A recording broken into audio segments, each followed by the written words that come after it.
So the police clearly are calling for reinforcement, both from the police side and also from from the military as well. So these are the concerns they are raising here at the right opposite the Electoral Commission. So if you can hear me, this is the situation here at the EC headquarters, where a number of NDC supporters have invaded the premises. In fact, they've blocked the roads, and that they have decided. We'll go back to Kwesi Parker-Wilson shortly. Evans and the numbers are increasing there, even as supporters of the NDC mass up. Winston Amoah will be joining Evans Mensah shortly. But let me take you now. The EU Observer Mission is holding a press conference. Let me say that the election day was a success, both for the people of Ghana and for the election administration. Polling was organized in an efficient and transparent manner and took place in a peaceful atmosphere. The vast majority of our European Union EOM observers positively assessed the voting process and the election environment generally. Voting was well conducted, party agents were present at all polling stations, and verification of voters was implemented. Counting was transparent in the presence of party agents who signed the results and received copies, which is critical transparency measure. Ghanaians voted freely, and while there were isolated violent incidents, both on election day and during the campaign, show my full solidarity to the victims and to their families. Fears about violence and vigilantism fortunately didn't materialize. They were minor, they were isolated incidents, some of them even tragic ones. The Electoral Commission completed technical preparations for the elections in a timely manner. Nevertheless, the way the Electoral Commission leadership is appointed is not inclusive and does not build public confidence. All 7 Electoral Commission members are selected by the President of Ghana for an indefinite tenure and without consultation or consensus with the opposition. This is a fact. On a positive note, we consider that there are not unreasonable restrictions on the right to vote. And we can assess that the registration process was inclusive and concluded with no serious challenges to the number of registered voters nationwide or in regions. The presidential race was unique contest, featuring among the 12 candidates a president and a former president. And for the first time, and this is very important, we have a woman running as vice presidential candidate on behalf of one of the major parties. However, our mission has also noted that women are significantly underrepresented in Ghanaian politics. The campaign was highly competitive and often confrontational, and was dominated by the president and opposition leader. Due to COVID-19, large rallies were replaced by smaller outdoor events and frequent door-to-door visits. With the exception of a few isolated violent incidents that I spoke about them before, and I want to express again my solidarity with the victims and their families, campaigning and voting were peaceful. However, constantly increased cost of running campaign are a matter of concern. Several of our interlocutors raised concerns about the monetization of politics in Ghana. Unregulated campaign finance, the reportedly common practice of vote buying, and the prevalent misuse of state resources for electioneering purposes created an uneven playing field. It would benefit future elections in Ghana if these were addressed. The media environment in Ghana is vibrant and diverse, but also polarized. During the observation period, the media operated freely and managed to provide voters with sufficient information on both the NPP and NDC and their flag bearers. However, state-owned media favored the ruling party and its presidential candidate. Mostly I'm speaking on TV. Through extensive coverage of news and live broadcasts and inauguration and projects launched by the President and other government representatives.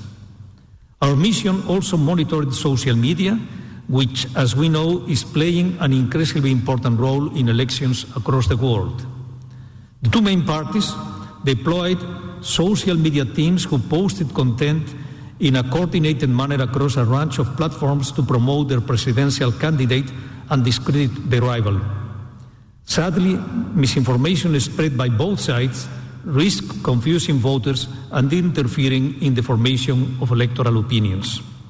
Last but not least, domestic observers contributed to the transparency and credibility of this process. The Codeo network, with support from the Center for Democratic Development and also the Institute for Democratic Governance and the WANEP, deployed observers. Domestic observation is organized, credible, and well perceived by the stakeholders. So my address is over and I am open to you.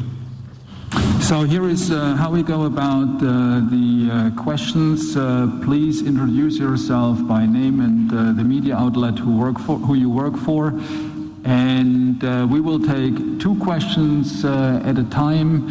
So we have two microphones in the room. I kindly ask you basically to use those microphones. Please, yes.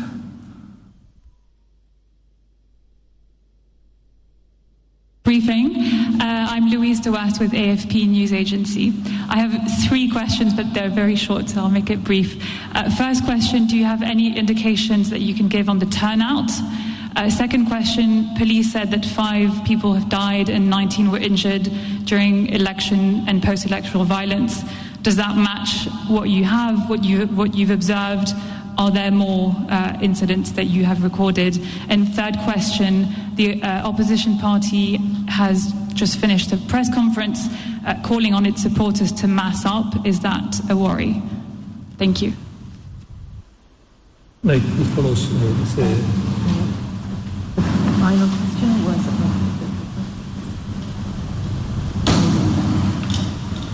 yeah. Well, I'll begin by the last question.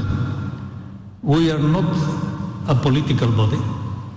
We are an independent team, an independent observation mission. Even we are independent from the actual head of mission of the European Union in Accra, as well from the European Parliament. So we are an observer mission. What any party does, it belongs to politics, and we are here just to observe the elections and to provide recommendations in our final report. So this is one. The second thing, it is, I said twice, that very tragic events happened and people died. Up to our knowledge, in all the procedure, there was something like 61 in accordance with Security Services report that, you could call them as violent incidents. Some kind of violence that, of course, they are not the same. But when we see the election, it's like looking to the horizon. Well, the horizon is not 10 meters, it's the full horizon. So we are just saying that in general, the elections were in a peaceful way with tragic incidents. The tragic incidents not were the general outcome. The general outcome was a peaceful approach, a peaceful action, and elections going, let me say, in a correct way. This is our approach, and violent incidents were minor, and let me say, you could establish counting little, in not such amount, they were not so much. There were some, and I repeat, horizon is great, and we cannot just look to a part of it. It is the general outcome of the elections, and the general outcome, it was in a peaceful way. Maybe I can ask for the turnout question. Yes, do it, please, Gabriel. And the question is on turnout. What we can say that also what chief observers just said, that on election day, we saw that voters were participating in elections very fairly and in large numbers. But in terms of the specific figures, we, as a mission, we are not projecting the results, or we are not announcing results, neither turnout. This is something that has to be done by the Electoral Commission. So we are waiting for the EC official results and also official turnout. Next question, please. Do we have any more questions? Yes, Joy. Yes, my name is Manuel Kranting. I work with Joy News. The Electoral Commission in Ghana had given itself a 24-hour timeline to declare the results, which obviously has been revived, and we're yet to hear the results now. News coming through says that the supporters of the main opposition party, the NDC, have massed up at the offices of the Electoral Commission, piling pressure on it to declare the results. I want to pick your reactions to this particular development and how you think it's going to impact on the processes as you've just mentioned now. Thank you. Well, Mrs. Mensah told us that they wished to present the results the next day at 5 o'clock. The reality is not that they are late. The point is that they have to be, and they will be. In accordance with the legal frame of Ghana, there is no deadline. And so being late, I think, is not the issue. This is first point. The second one, we are an electoral commission. We are an electoral observation mission, And we are not here to establish who is winning or not winning. Please don't confuse yourself and don't confuse. I mean, we are not a court.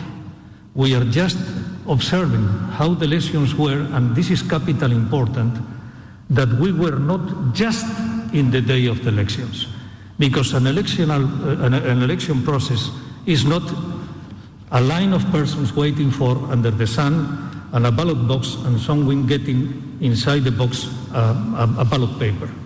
The electoral procedure begins 1 month before, and it is all the way even after. That's why we came here on 31st of October and not the day before of the elections. And what we are doing here is neither giving a decision, because we are not a court, we are an observation mission, and just proposing what could be better for the next elections in our recommendations, as we did before in 2016. So please, neither we are interested in the results, it's up to the Ghanaian people, neither we are thinking that some delay that is in accordance with the Constitution of Ghana, because there is no definite deadline, is going to affect what we have seen. We have seen what we have seen, and we are producing the results of our presence at the election process. Alexander, do you want to say something? Thank you. Yes. Hi, good afternoon. My name is Harriet Nati. I host Diplomatic Affairs on Pan-African Television. I'd like to know, you were in the country in 2016. It's 2020, 4 years ago. Based on the recommendations you gave after your observation, have we done anything better? Have we improved on our elections so far? We don't have opinions. We are dealing on facts.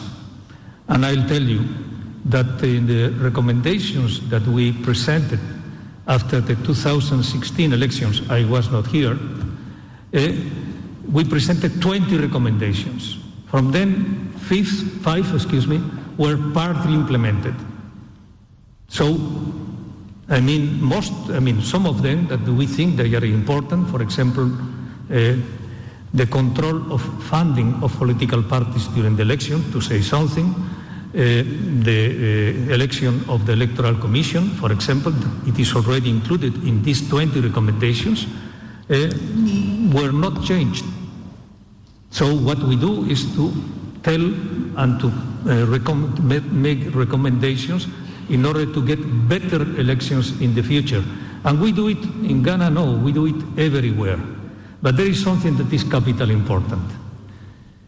I am Spanish, and as you can imagine, we are very near to countries like Venezuela. Venezuelan authorities asked and invited the European Union to attend the elections in Venezuela. We didn't. Even Josep Borrell, that he is the vice president, he's Spanish. I am Spanish. But we don't go to places where we are invited if there is not a democratic situation in the country, minimum democratic conditions. COVID is affecting everyone. It's a pandemic that is affecting everyone. European Parliament is closed, but the European Union is here because we have respect and we consider that Ghana is a democracy. We don't go to Venezuela, we came to Ghana. Okay, so we take two more questions. Hello, good afternoon. My name is Isaac Ohine from Class Media Group. The officer just mentioned of the COVID. He just mentioned of the COVID. I want to find out from him. You came here to observe the election. Looking at the pandemic period that we are in, do you think the EC has officially go with the protocols that need to go, that were put in place towards the election? I know you've been to most of the regions for an observation based on this period. Has the EC done enough for the voters to go through the procedure? Well, thank you. I want to do a short introduction. This vision is a team, it's not me. And I have recognition for all the members of the team, and that's why I think that Alexander will answer. So when it comes to COVID and electoral commissions and measures taken by the electoral commission to enforce the COVID protocol, we as a mission noted that also during the voter registration exercise, which took place before the mission was deployed, the electoral commission put in place quite strict COVID-19 prevention measures where people were asked to wash their hands, keep the social distancing and wear the face masks. Equally for election day, the EC advertised the policy of no mask, no vote. And on top of it, we are aware that EC reduced the number of voters per polling station and consequently increased the number of polling stations to minimize the crowds on election day. And on top of it, they also introduced a so-called COVID-19 ambassador, meaning at every single polling station there was a specific polling station staff with a role to enforce the COVID protocols. Our observations suggest that these protocol measures, COVID-19 protocol, was largely respected at the polling stations, but of course there were also cases when approach of the polling staff to enforcing the COVID protocol was more relaxed, and I think given the circumstances this is quite understandable. But overall we can commend the Electoral Commission for trying their best to ensure that COVID-19 would not have a negative effect on election day.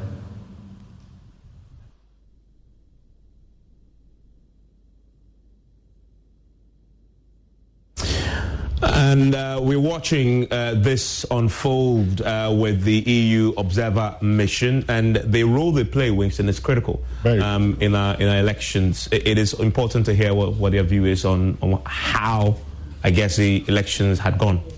Exactly, Evans, and they've been talking about how they came in October, made recommendations. They also talked about how the process has been, the fact that COVID-19 may have impacted the campaigning season. However, that notwithstanding, the fact that we've been able to vote peacefully. I think the most important thing now is the declaration of results, which all of us are waiting for officially from the Electoral Commission. And so that's what we're waiting for. Absolutely, and we'll keep a close eye on that. I understand that we can go to Anas Sabit, who is in the Bono region. Hello, Anas.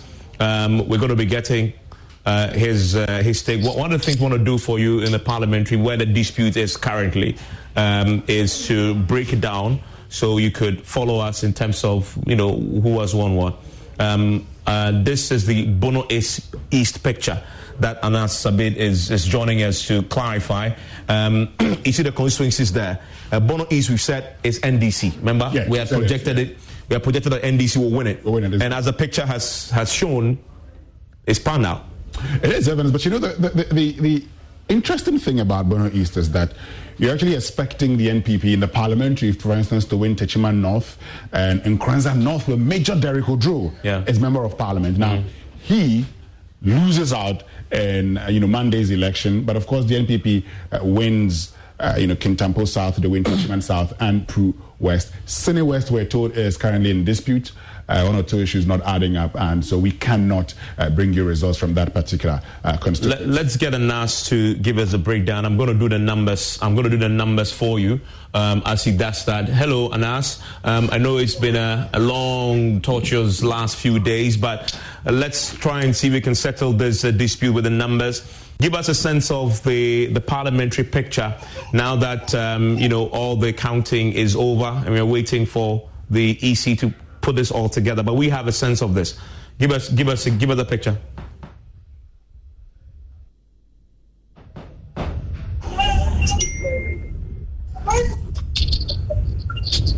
We have 11 constituencies. Out of the 11, as I speak to you now, we have 10 certified results.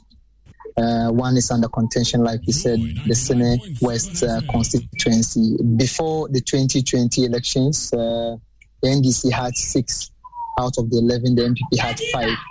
As I speak to you now, out of the 10 that is out now, the NPP had 3, and the NDC is having 7 of them. We're waiting for the Sine West to be able to tell the total picture, or the complete picture of the region now.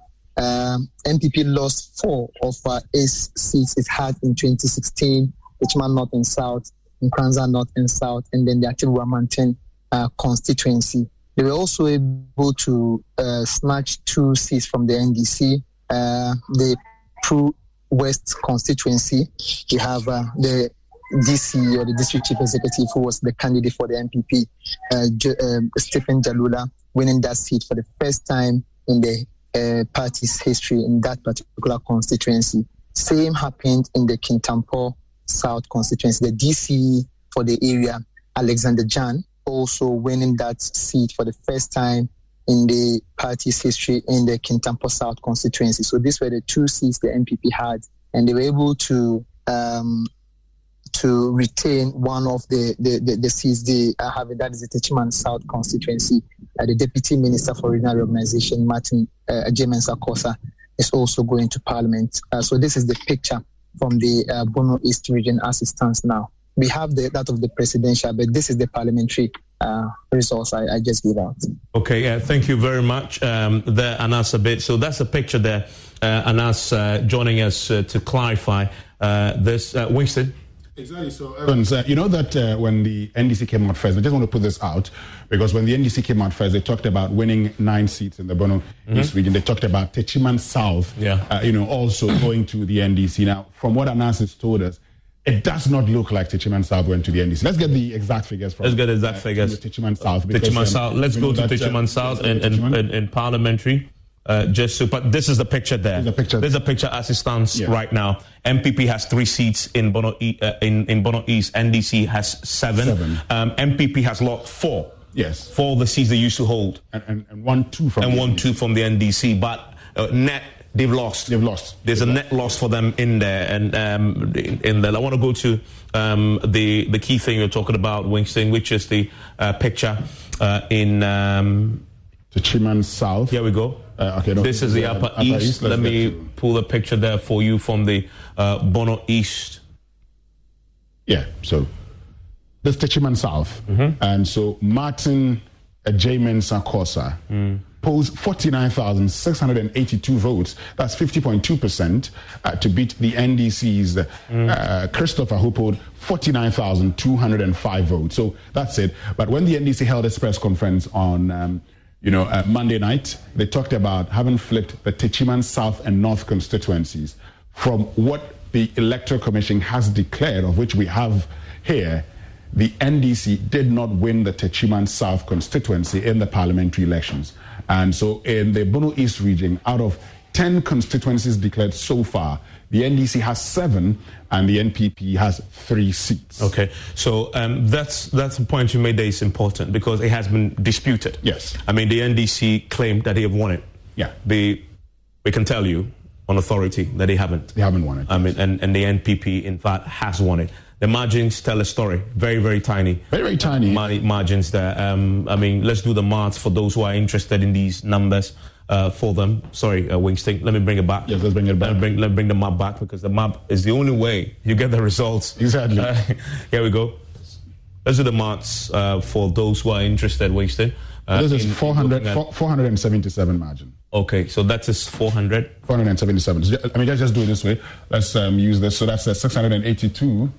Okay, so my handwriting. 782, 205, because they all had 49,000, so 205. So what you do is that you borrow one from here, so this gives you 7. Okay, so that's 7. And this is 7, so 7. And this is 4. 477. So 477 votes difference, and so it was close. Very close. And I'm NDC. I'm trying to figure out why they probably genuinely, honestly, may have gotten it wrong. It possibly may not have been deliberate because if it's this close and you are working with polling station results, you may possibly be tempted to project a bit if you have a few polling stations to come. And if it's that tight, it could trick you into thinking in the beginning that you may have won. In fact, remember what we were trying to do the projection last night into this morning. Last night, we thought we could project, but it would be too dangerous too. Exactly. Because the margins, the difference between Nana Addo and JM as of last night, it's like early morning, right, around midnight, was very close. So do you project or do you give us a certain path to it and come in the morning and be sure, you know? So I'm trying to picture maybe why the NDC got it wrong. Well, you know, because when results start trickling in, Evans, one of the things about results, when they start